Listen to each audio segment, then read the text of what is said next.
नमस्कार दोस्तों, जैसा कि आज है आपका 9 मई। ठीक है, 9 मई को आपका सेकेंड शिफ्ट का आपका एसएससी एमटीएस का जो एग्ज़ाम था आपका समाप्त हो गया है। ठीक है, तो सेकेंड शिफ्ट में पूछे गए जीके जीएस के 25 प्रश्न में से अधिकतम रियल प्रश्न मिल गए हैं।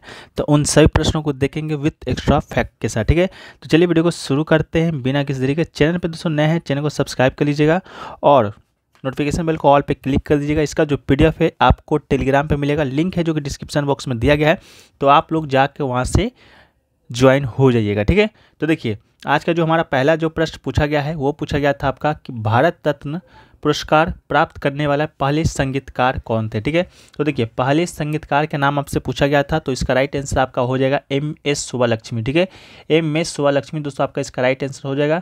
एम.एस. सुब्बालक्ष्मी के बारे में दोस्तों आप लोग जानते होंगे, लेकिन इसका जो पूरा नाम है इनका वो नहीं जानते होंगे। तो इनका जो पूरा नाम है आपका मधुरे सन्मुख व दिवु सुब्बुलक्ष्मी है। ठीक है, तो पूरा नाम भी याद रख लीजिएगा, कभी कभी शायद आपको पूछ दिया जाएगा। ठीक है, लेकिन इनके बाद ठीक है, इनके बाद 1999 में पंडित रविशंकर को पुरस्कार दिया गया था। फिर इसके बाद आपका 2001 में उस्ताद बिस्मिल्लाह खां को पुरस्कार दिया गया था। फिर इसके बाद आपका सुश्री लता मंगेशकर जी को 2009 में। ठीक है, इसके बाद भीमसेन जोशी को भारत रत्न पुरस्कार जो कि सम्मानित किया गया था। ठीक है, 2001 में आपका लता मंगेशकर जी को मिला था, उस्ताद बिस्मिल्लाह खां जी को भी मिला था।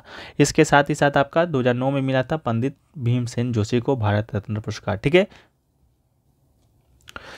तो बात रही फ्रेंड्स कि आपके एम.एस. सुब्बालक्ष्मी को कब मिला था, तो इनको मिला था दोस्तों आपका 1998 ईस्वी में। ठीक है, तो 1998 ईस्वी में इनको मिला था, 99 में इनको मिला था, 2001 में इन दोनों व्यक्ति को मिला था और 2009 में आपके पंडित भीमसेन जोशी को मिला था। ठीक है, इसके अलावा पंडित सुब्बालक्ष्मी की बात करेंगे तो ये दोस्तों आपके तमिलनाडु की रहने वाली हैं, गायिका हैं। ठीक है, और पद्मश्री से पुरस्कार से प्राप्त करने वाली पहली आपके संगीतकार हैं। ठीक है, 1974 ईस्वी में दोस्तों इनको बता दें, 1974 में आपका रेमन मैग्सेसे पुरस्कार से भी सम्मानित किया जा चुका है, जो कि बहुत ही इंपॉर्टेंट है, तो इसको भी आप लोग एक बार लिख लीजिएगा कि 1947 में रेमन मैग्सेसे पुरस्कार भी इनको मिला है। ठीक है, इसके अलावा 1966 में संयुक्त राष्ट्र महासभा में इन्होंने प्रदर्शन भी किया था, जो कि पहली भारतीय थी जो कि संयुक्त राष्ट्र महासभा में आपके क्या किए थे, प्रदर्शन किए थे अपनी संगीतकारी का। ठीक है, चलिए अगला जो क्वेश्चन पूछा गया था कि which hills are not in western Ghat, यानी कि वेस्टर्न घाट में से निम्नलिखित में से कौन सा जो हिल्स है आपका नहीं है। ठीक है,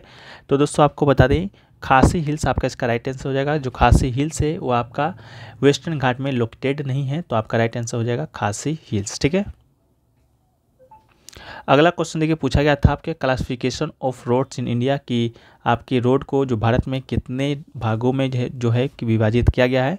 तो 4 मेन कैटेगरी में आपको विभाजित किया गया है। पहला तो आपका नेशनल हाईवेज, दूसरा आपका स्टेट हाईवेज, तीसरा दोस्तों आपका district roads and village road. ठीक है, इन 4 मेन कैटेगरीज में आपका क्या किया गया है, आपका जो रोड को क्लासिफिकेशन किया गया है, तो आपका राइट आंसर हो जाएगा।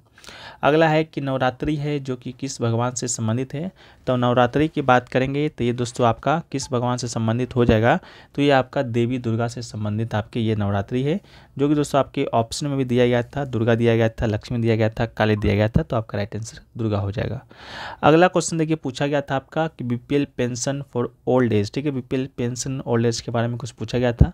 तो इंदिरा गांधी राष्ट्रीय वृद्धावस्था पेंशन योजना के बारे में हम लोग देखें तो इस योजना के तहत आपका 60 वर्ष या उससे अधिक आयु के बीपीएल व्यक्ति रुपए की मासिक पेंशन के हकदार हैं। ठीक है, 200 रुपये 79 वर्ष तक और आपका 500 रुपया उसके बाद से। ठीक है, तो आपका देख लीजिएगा इससे संबंधित क्या क्वेश्चन आपसे पूछा गया था। ठीक है, एक क्वेश्चन देखिए पूछा गया था उपराष्ट्रपति की न्यूनतम उम्र कितनी है। ये क्वेश्चन आपका रिपीटेड है, ये क्वेश्चन आपका 3 से 4 बार आपका पूछा जा चुका है। ठीक है, तो बहुत सारे जो क्वेश्चन है दोस्तों आपका रिपीटेड होना शुरू हो गए हैं, तो इसके लिए दोस्तों आपको क्या एक व्यवस्था किया गया है आपके लिए। अभी तक की जितने में कल तक आपका 12 शिफ्ट में एग्जाम हुआ है, आज मिलाकर टोटल 15 शिफ्ट हो जाएगा। तो 12 शिफ्टों में जितने भी प्रश्न पूछे गए लगभग 280 प्रश्नों का उत्तर विथ एक्स्ट्रा फैक्ट के साथ आपका एक पीडीएफ तैयार किया गया है, जो कि आपके लिए बहुत ही बेनिफिटफुल है। इसके लिए आपको मात्र 20 रुपये पे करना होगा। सारा जानकारी आपको व्हाट्सएप नंबर मिल जाएगा, तो व्हाट्सएप नंबर सामने आपको दिख रहा होगा 9973741666, तो आप जाकर व्हाट्सएप नंबर पर संपर्क कीजिएगा। आपको 20 रुपये में पूरे एमटीएस एग्जाम का पीडीएफ मिलेगा। आपको एक टेलीग्राम का लिंक प्रोवाइड कराया जाएगा, जो कि उसी में आपको डेली अपडेट होता रहेगा। ठीक है, तो आपको पूछा गया था उपराष्ट्रपति का न्यूनतम आयु, तो इसका राइट आंसर आपका 35 वर्ष हो जाएगा। 35 वर्ष आपका उपराष्ट्रपति बनने की भी न्यूनतम आयु है। इसके अलावा राष्ट्रपति बनने की भी न्यूनतम आयु दोस्तों आपका 35 वर्ष ही है। इसके अलावा 30 वर्ष आपका क्या है, तो ये भी क्वेश्चन पूछा जा चुका है। तो राज्यसभा का सदस्य बनने के लिए आपका जो न्यूनतम आयु है वो आपका 30 वर्ष है। इसके अलावा लोकसभा का सदस्य बनने के लिए न्यूनतम आयु कितना है, तो लोकसभा का सदस्य बनने के लिए न्यूनतम आयु आपका 20 वर्ष है, ठीक है, 25 वर्ष है। इसके अलावा किसी राज्य का राज्यपाल बनने की न्यूनतम आयु की बात करेंगे तो राज्य के राज्यपाल बनने की न्यूनतम आयु भी दोस्तों आपका 30 वर्ष ही है, तो इसको भी आप एक बार याद रख लीजिएगा, ठीक है। इसके अलावा उपराष्ट्रपति की योग्यताएं क्या क्या हैं, तो पहला तो है कि भारत का नागरिक होना चाहिए, कोई विदेश से आके उपराष्ट्रपति नहीं बन सकता है। दूसरा आपका 35 वर्ष का आयु पूरा कर चुका हो। अगला है कि राज्यसभा का सदस्य निर्वाचित होने की अर्हताएँ रखता हो, ठीक है।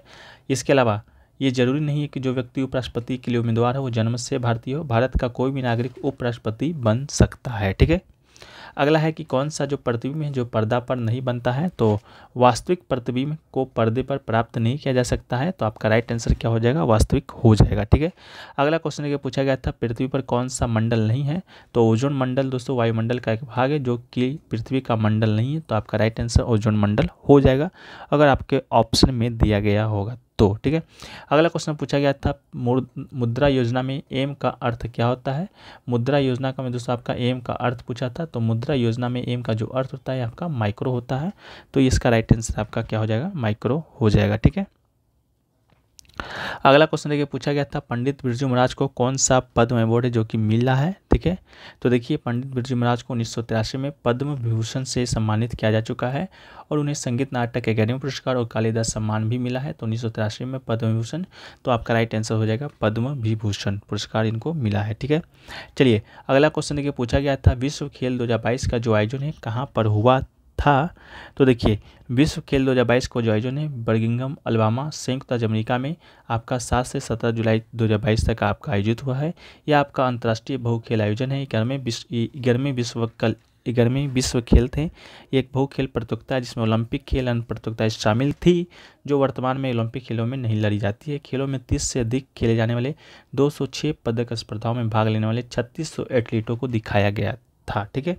चलिए अगला जो क्वेश्चन देखिए पूछा गया था, अगला क्वेश्चन पूछा गया था आपका कि अक्टूबर 2022 तक भारतीय संविधान में कितने मौलिक कर्तव्य हैं, ये क्वेश्चन आपसे पूछा गया था। तो आपका बता दें अभी तक, और अक्टूबर 2022 पूछे या जनवरी 2023 पूछे या अप्रैल 2023 पूछे, अभी तक आपका भारतीय संविधान में टोटल 11 मौलिक कर्तव्य हैं, तो आपका राइट आंसर क्या हो जाएगा, 11 मौलिक कर्तव्य इसका राइट आंसर हो जाएगा, ठीक है। इसके अलावा मौलिक कर्तव्य की बात करें तो इसका जो विचार है तत्कालीन यूएसएसआर से लिया गया है, अब तो ये रूस हो गया है, यूएसएसआर का विघटन हो गया है तो आपका रूस हो गया है। इसके अलावा मौलिक अधिकार को भारतीय संविधान में जोड़ा गया था कब, 42वां संविधान संशोधन अधिनियम 1976 के माध्यम से। किसके सिफारिश पर जोड़ा गया था, तो सरदार स्वर्ण सिंह समिति के सिफारिश पर जोड़ा गया था। किस भाग में जोड़ा गया है, तो भाग 4A में जोड़ा गया है, ठीक है। मूल रूप से जब जोड़ा गया था 1976 में तो उसकी संख्या 10 थी, लेकिन 11वां जो मौलिक कर्तव्य है उसको 6वां संविधान संशोधन अधिनियम 2000 के माध्यम से हमारे भारतीय संविधान में जोड़ा गया था जो कि अनुच्छेद 51A से संबंधित है, 51A में है, ठीक है। इसके अलावा जो 11वां मौलिक कर्तव्य जोड़ा गया था 6वां संविधान संशोधन 2002 के माध्यम से वह था 6 से 14 वर्ष की आयु के बच्चों को बीच के बच्चे को या वार्ड की शिक्षा के अवसर प्रदान करना, ये मौलिक कर्तव्य 2002 में जोड़ा गया है। एक क्वेश्चन देखिए पूछा गया था पांड्य राजवंश की राजधानी क्या था। इस क्वेश्चन में थोड़ा सा डाउट है, पांड्य पूछा गया था या पांडवों पूछा गया था, ठीक है। अगर पांडवों पूछा जाएगा तो इसकी राजधानी आपका इंद्रप्रस्थ हो जाएगा, ठीक है। लेकिन मेरे ख्याल से आपका पांड्य पूछा गया था, पांड्य की राजधानी आपका क्या होगा, मथुरा हो जाएगा, मदुरै हो जाएगा, जो कि उत्तर भारत इसी मथुरा के अनुकरण पर था। पांडवों के साथ इनका संबंध की परंपरा की ओर संकेत करता है। भारत के सुदूर दक्षिण में पांड्य साम्राज्य का एक तमिल साम्राज्य था। इसके अलावा 14वीं शताब्दी के मध्य तक पांड्यन राजवंश की राजधानी मदुरै थी और कोरकई पांड्य की राजधानी और बंदरगाह भी था, बाद में बना था। इसके अलावा आपका अगला क्वेश्चन जो पूछा गया था फीफा 2022 का जो आयोजन है वो आपका कहाँ पर हुआ है। तो देखिए फीफा 2022 का जो आयोजन है आपका कतर में आयोजित हुआ था, ठीक है। कहाँ पर हुआ था, कतर में आयोजित हुआ था और इसका 22वां संस्करण था, ठीक है। इस वर्ल्ड कप में 32 टीम हिस्सा ली थी और अरब जगत में आयोजित होने वाला यह पहला विश्व कप था, ठीक है। इसके अलावा बात करें फीफा 2022 का तो इसका जो विजेता है दोस्तों आपका कौन बना था, ठीक है। विजेता की बात करेंगे तो ये दोस्तों आपका अर्जेंटीना बना था विजेता 2022 फीफा वर्ल्ड कप का। इसके साथ ही साथ उप विजेता की बात करेंगे तो ये दोस्तों आपका फ्रांस बना था। इसको भी आप लोग याद रखिएगा, हुआ कहाँ था, कतर में आयोजित हुआ था। अगला क्वेश्चन देखिए पूछा गया था जलियांवाला बाग में फायरिंग करने का आदेश देने वाला गवर्नर जनरल कौन था। तो इसका राइट आंसर आपका जनरल माइकल ओ डायर था, ठीक है। डायर था, जनरल डायर था, जो कि पंजाब का तत्कालीन गवर्नर था, उसी ने आदेश दिया था। इस कांड में दोस्तों आपका 200 लोग मारे गए थे। बाद में हंटर कमेटी ने पाया था कि अगर गलत है, और आपका 389 लोग मृत पाए गए हैं, ठीक है। अगला है अर्थशास्त्र पुस्तक के लेखक कौन थे, तो इसका राइट आंसर कौटिल्य हो जाएगा। कौटिल्य का अर्थशास्त्र राजनीतिक सिद्धांतों की एक महत्वपूर्ण कृति है, तो इसका राइट आंसर कौटिल्य, जिसे कि विष्णुगुप्त के नाम से भी जाना जाता है। अगला है कि निम्नलिखित में से कौन सा भारतीय राज्य है जो कि बांग्लादेश के साथ अब सीमा साझा नहीं करता है, तो इसका राइट आंसर आपका मणिपुर हो जाएगा। मणिपुर बांग्लादेश के साथ अपनी सीमा साझा नहीं करता है। साथ ही अरुणाचल प्रदेश बांग्लादेश के साथ भी सीमा साझा नहीं करता है। तो मणिपुर था या अरुणाचल प्रदेश था, दोनों में से कोई एक ऑप्शन आपके कंप्यूटर स्क्रीन पर होगा। इसके अलावा कौन कौन सा राज्य सीमा साझा करता है, तो त्रिपुरा करता है, पश्चिम बंगाल करता है, मेघालय करता है, ये आपका बांग्लादेश के साथ सीमा साझा करता है। इसके अलावा असम और मिजोरम भी बांग्लादेश के साथ सीमा साझा करता है।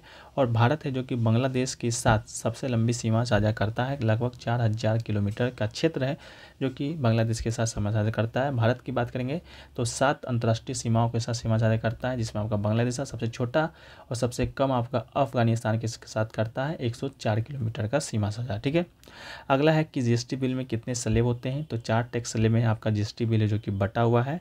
कौन कौन सा है, तो आपका 5% है, 12% है, 18% है, 28 है, और आपका इतना ये 4% में आपका जीएसटी बिल है, जीएसटी सिलेक्ट बना हुआ है। जीएसटी का फुल फॉर्म की बात करेंगे तो गुड एंड सर्विस टैक्स इसका फुल फॉर्म होता है। इसको कब लागू किया गया था, तो 1 जुलाई 2017 को तत्कालीन वित्त मंत्री आपका अरुण जेटली थे, उन्हीं के वित्त मंत्रालय में ये आपका जीएसटी जो कि भारत में लागू किया गया था। अगला है कि ओरिजिन ऑफ स्पीसीज पुस्तक के लेखक कौन है, तो इसका राइट आंसर चार्ल्स डार्विन हो जाएगा। यह ब्रिटिश प्रकृतिवाद चार्ल्स डार्विन की एक महत्वपूर्ण वैज्ञानिक कृति थी। मूल रूप से आपका 1859 में प्रकाशित हुआ था। डार्विन ने अपने सिद्धांत के माध्यम से तर्क दिया था कि जीव है जो कि धीरे धीरे एक प्रक्रिया के माध्यम से विकसित होता है, जिसे उन्हें प्राकृतिक चयन कहा जाता है, ठीक है। अगला क्वेश्चन देखिए पूछा गया था पीएम युवा 2.0 योजना का एज लिमिट पूछा गया था, तो इसका राइट आंसर आपका 30 वर्ष हो जाएगा। The candidate must be citizen of India भी होना चाहिए, मैक्सिमम 30 वर्ष होना चाहिए। Less youth we eligible to apply, the candidate must have complete the age limit of 30 वर्ष बाय अक्टूबर 2022, ठीक है। अक्टूबर 2022 तक 30 वर्ष की जो आयु आपका कंप्लीट कर लेना चाहिए, ठीक है। ये क्वेश्चन पूछा गया था। एक क्वेश्चन दोस्तों पूछा गया था आपका जिजिया के बारे में।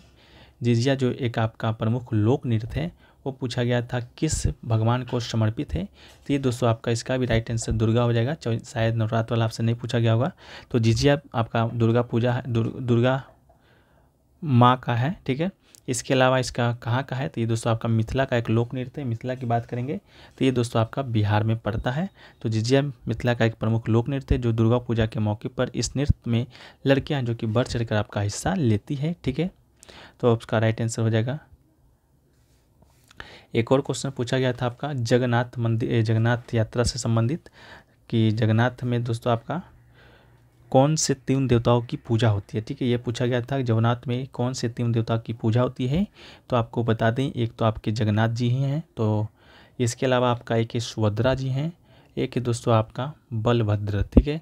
ये 3 देवता का पूजा है जो कि जगन्नाथ में आपका होता है, भगवान का पूजा होता है, ठीक है। जगन्नाथ की बात करें तो विष्णु के अवतार श्री कृष्ण को समर्पित है। इसके अलावा आपका एक और क्वेश्चन पूछा गया था, उसको भी एक बार हम लोग देख लेते हैं। कौन सा क्वेश्चन था आपका, एक था आपका पाल्य, इसके अलावा Rashtrakuta fought for control over which citizenship, ठीक है। ये पूछा गया था पाल प्रतिष्ठान, ये सब का जो युद्ध हुआ था आपका, वो आपका किस जगह के लिए हुआ था, तो इसका राइट आंसर आपका कन्नौज हो जाएगा। The Palas the Gurjara Pratihara and Rashtrakuta fought for the control over Kannauj, ठीक है। तो आपका इसका राइट आंसर क्या हो जाएगा, कन्नौज हो जाएगा।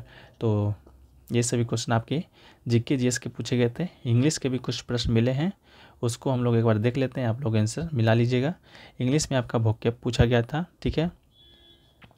वोकैब पूछा गया था रेयर का, इसके अलावा कैलमिटी का, इसके अलावा परसुडेट का, ठीक है।